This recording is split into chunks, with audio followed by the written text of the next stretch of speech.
Dr. Anthony Harper serves as the principal White House correspondent with the InterMountain Christian News and Israel News Service News Israel, exposing and reporting on anti-Semitism more than any other reporter there. Dr. Harper is an Air Force veteran and is an ordained minister and holds a PhD in psychology. For 1 to 2 minutes, Dr. Anthony Harper.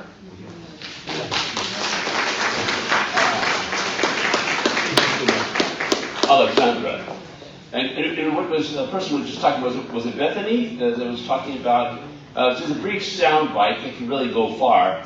Miraculous this week, my question went viral at the State Department, published on Republican National Community research page.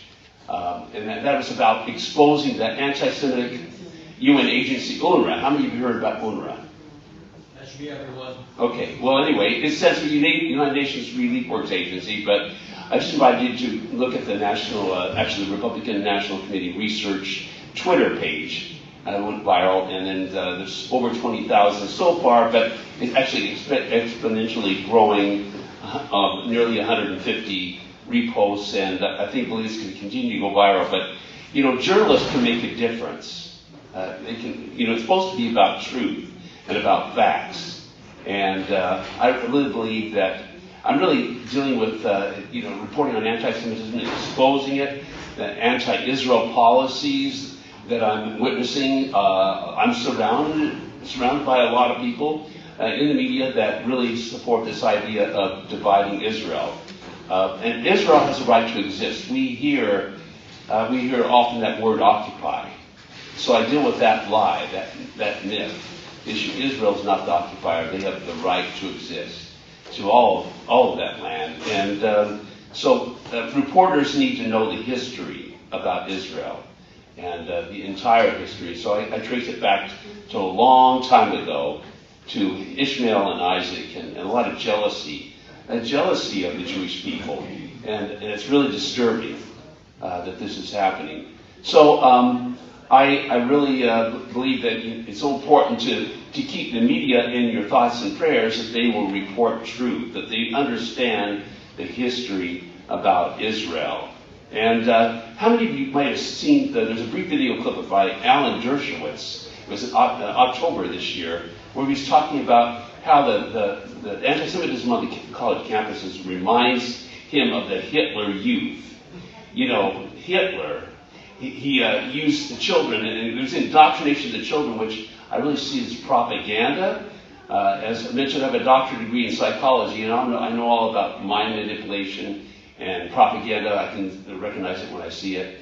But this is what the issue that is happening in our schools, the indoctrination and propaganda that Hitler employed, and many people in evil positions in this do. So it is very troubling. It has to be, as I said before several times, it has to be addressed quickly, and the university professors need to be they need to be fired if they don't recant, if they don't repent of this, of the students to be expelled if they don't repent and recant of this, and it has to be dealt with very severely and very quickly, or because it will get out of hand, and we don't want a repeat of the earlier days, of Germany.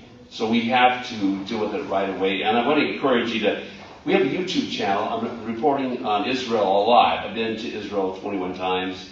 I was introduced to the Prime Minister, Netanyahu, because of my White House questions exposing the anti-Semitic, anti-Israel UN agency, UNRWA. So that was really surprising, and I'm very thankful for these opportunities. YouTube channel is InterMountain Christian News. And so that's should really sum it up really quickly here. Thank you.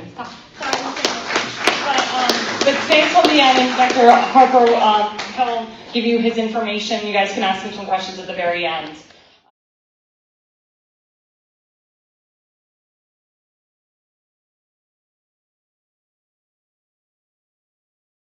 So this person is a personal friend of mine. He came all the way from D.C. You might have seen him on Twitter or on the news. His name is Simon Atebe. He's the chief White House correspondent for Today News Africa, covering President Joe Biden, Kamala Harris, the U.S. government, UN, IMF, World Bank, and other financial and international institutions in Washington and New York. Without further ado, Simon Atebe.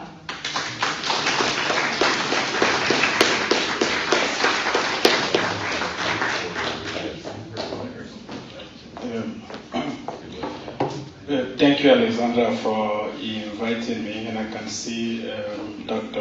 Anthony Harper. I'm a man of few words. I don't give speeches a lot. I reach people on X, 20 million people every day. So there's possibility that if I tweet this, it may go viral. I just want to read what I have. So. As a journalist, I stand before you today with a heavy heart and a deep sense of solidarity with the Jewish people, particularly in the light of the recent terror attacks in Israel.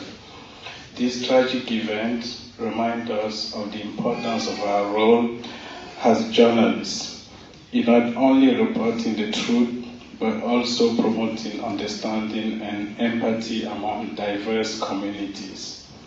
In times of crisis, it is crucial for us to come together and support one another. The Jewish community has endured countless challenges throughout history, and their resilience serves as an inspiration to all of us. As a journalist, I pledge to continue to speak the truth and shine a light on important issues. But I also recognize the importance of doing so responsibly, respecting the values enshrined in the First Amendment. The First Amendment of the United States Constitution grants us the freedom of speech, a fundamental right that empowers journalists to hold powers to account, amplify voices of the marginalized, and uncover the truth. However, with this freedom comes a great responsibility, the responsibility to report with integrity, accuracy, and fairness. It is my commitment to you, the Jewish community, and to all readers and viewers to strike a balance between upholding the First Amendment and respecting the sensibilities and dignity of all communities. We must ensure that our reporting is a force for good, fostering understanding and empathy in our society. In these challenging times, let us stand together, united in our pursuit of the truth, justice, and the values that bind us as a diverse and democratic society. I ask for your support in this endeavor, and together we can make a world a more informed and compassionate and just place. Thank you. Thank you so much. Simon Atebe, please follow him on Twitter, everybody.